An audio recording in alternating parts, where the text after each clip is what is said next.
here we are.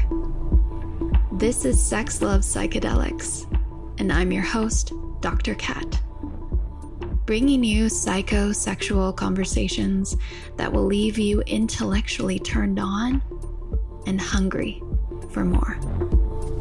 To be safe in sex means that you are free from coercion and fear, comfortable with your partner, inspired to express yourself, and there is emotional curiosity and responsiveness.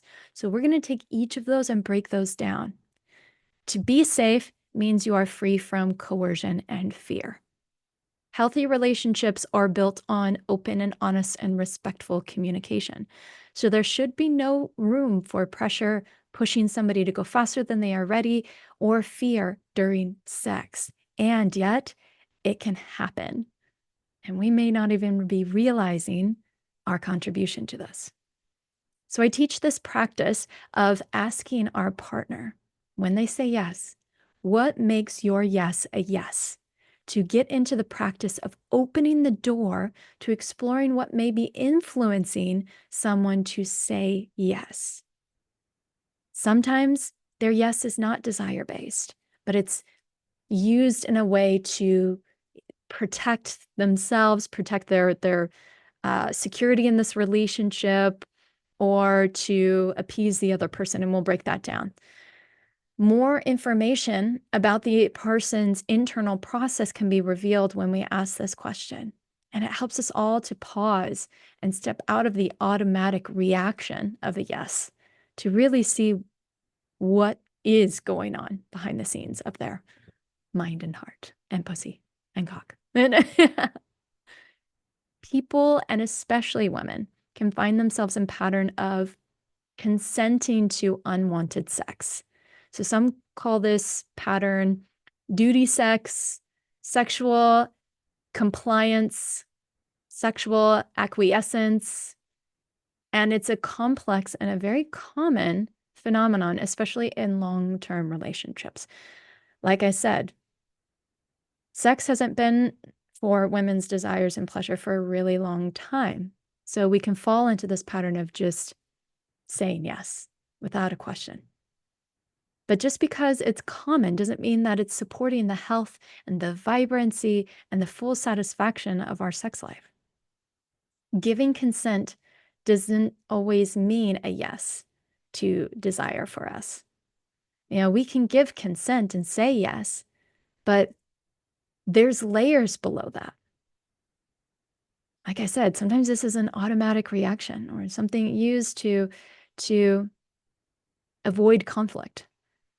And I know this sounds confusing, but that's why we need to pause and check in.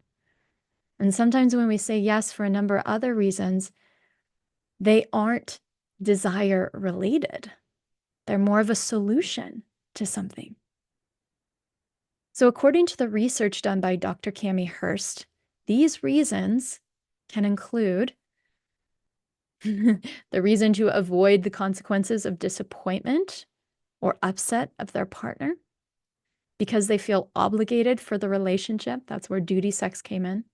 Because they don't want to hurt their partner's feelings, or they don't want to see their partner go into disappointment or go into shame or spiral into beliefs that they are something wrong or they did something wrong.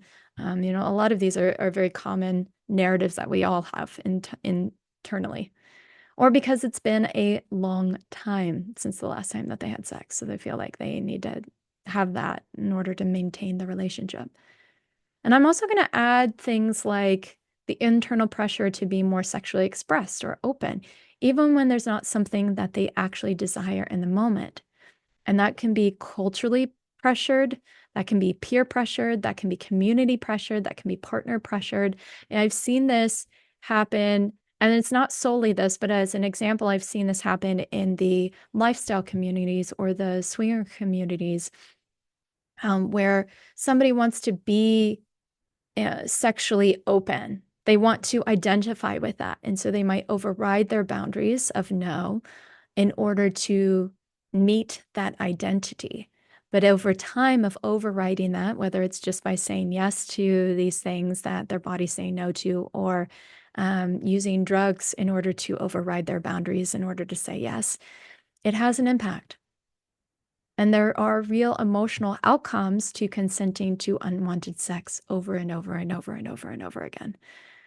The first one maybe you identify with, sexual resentment. So this is when we become resentful about the sex, or we don't want to do it. We become avoidant of it. We might become upset at the idea, at the proposition, or at the request of it. We might be irritable. We might feel distressed. We might become alert or hypervigilant. We might feel guilty, shame, nervous, jittery, hostile.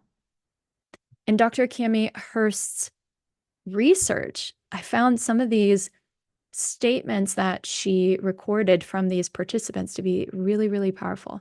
So one of those was, I feel like I can't be in my own bedroom without feeling nervous and dreading that he will start touching me in an expectation of sex. The blame and the guilt he gives me makes me so angry. I feel disrespected because he puts his needs first. Guilt, shame, spiraling thoughts, loneliness. It feels easier to cope with, to have sex and know that I will have a day or a few days of peace where I don't have to worry about his advances because we have already done that recently. My feelings of anxiousness have progressively gotten worse over the years. Maybe you can relate with some of these, and maybe not. Well, that was fun. Thanks for tuning in, lovers. And if you want to experience more ecstasy and sexual liberation, head over to sexlovepsychedelics.com and learn about how you can join me for any one of my online or live events. And while you're there, grab my free guide on sex and psychedelics. Remember, this podcast is for entertainment and educational purposes only. Please contact your healthcare provider and local law before pursuing any of the products or psychedelics discussed. And one final note here. I make this show specifically for you. If you're loving the show, then be sure to leave me a review in iTunes or Spotify to let me know. Happy to be here and happy to serve. I'll see you next time on Sex Love Psychedelics.